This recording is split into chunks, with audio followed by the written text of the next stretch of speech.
Welcome back to the monthly review from a very windy City Football Academy. Now, it's been a busy start to the year with 8 games and 3 competitions. So let's get cracking. Played through, it's found its way to Gabriel Jesus, whose curling shot finds its way into the net. Bernardo Silva with the through ball. Mahrez will run onto it. He rounds De Gea and scores for City. Clinical stuff. For every ball. Towards the back post, Aguero's got the equaliser. There's still 9 minutes remaining. So City put an end to Carlo Ancelotti's unbeaten run at Everton. It was a hard-fought win though, but a Gabriel Jesus second half brace was enough to clinch the win. The ball slipped in for Gabriel Jesus to finish. Gabriel Jesus gets his second goal. Our FA Cup clash against Port Vale was a good night for our academy as Taylor Harwood-Bellis clinched his first goal for the club, even though he probably didn't know much about it. Towards the back post, head it down. 3-1 to City. And also we had Foden, who was man of the match after setting up and scoring a goal himself. Ball to the left, Angelino gets it across low, it's converted by Foden. We had one of our best half-an-hour spells at Old Trafford as we put 3 past United, but it could have been a lot more. And in those 3 goals was, of course, Bernardo's absolute worldie of a goal at Old Trafford. Oh, what a goal from Bernardo Silva! And it was also quite fun as we saw Bernardo and Mahrez both bringing the knee slides back at Old Trafford, sliding on the turf. Not only did we put 6 goals past Aston Villa in the Premier League, we also saw 2 records broken by our very own Sergio Aguero, becoming an overseas player to score the most Premier League goals and also scoring the most hat-tricks in the Premier League as well, as he overtook Alan Shearer's record.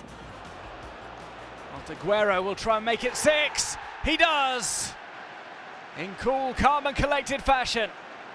Aguero continued to keep scoring the goals, and he did so against Palace as it looked like he'd clinched us a late winner, only for then Fernandinho to see a dangerous cross come in and just go in off him into the goal. And it's found its way into the net. A final twist in the tail. Sheffield United have been surprising everyone in the Premier League with their ability so far, but it did take Sergio Aguero to come off the bench in the second half to clinch our winner and score his 6th goal in just 3 games. City take the lead against Sheffield United. City continued their defence of the FA Cup with a dominant display over Fulham, but the game seemed over before it started as the visitors had a red card in just 6 minutes. We then went on to win the game 4-0.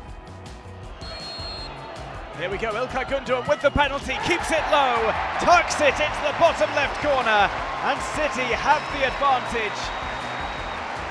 City also became the first club in Europe's top divisions to reach 100 goals this season. And it's scored by Gabriel Jesus, who pumps his fist. The Blues lost on the night, but a 3-2 aggregate score was enough to see them head through to Wembley to face Aston Villa in the final. That's headed away, hit on the rebound. And Matic scores for Manchester United. City dominated possession, but United still managed to make it very nervy right up until the very end. Our trip to Wembley will mark our 3rd consecutive final in the competition. So we've come to the dugout to take a bit of a break and take a look back at my favourite moments away from the pitch from the last month. VAR was back in the news once again as Phil Foden's goal against Everton was disallowed. Fans then were ironically waiting until the ball was put back in the centre circle before cheering. 1-0 to the Blues, and an almost ironic cheer goes up around the crowd. And a nice touch after our FA Cup clash against Port Vale, as their team were invited back into the Manchester City dressing room after the game. To the half-time entertainment at our Fulham clash now, where Manchester absolutely floored 3 of our fans in a race on the pitch at the Etihad. Brilliant.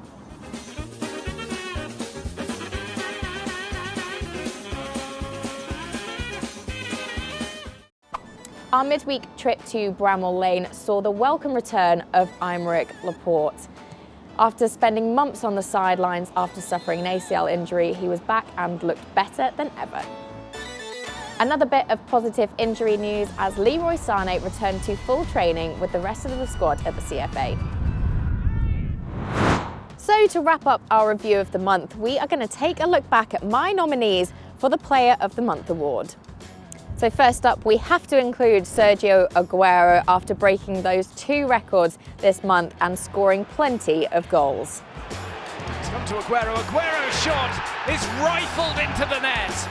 Fernandinho is also in there after signing his contract extension with the club, which sees him stay here until 2021. And finally, we have Bernardo Silva. He's been back on fine form this month and also scoring those 2 incredible goals, one against United and that other against Fulham. Here's the shot, there's the goal, 2-0 to City.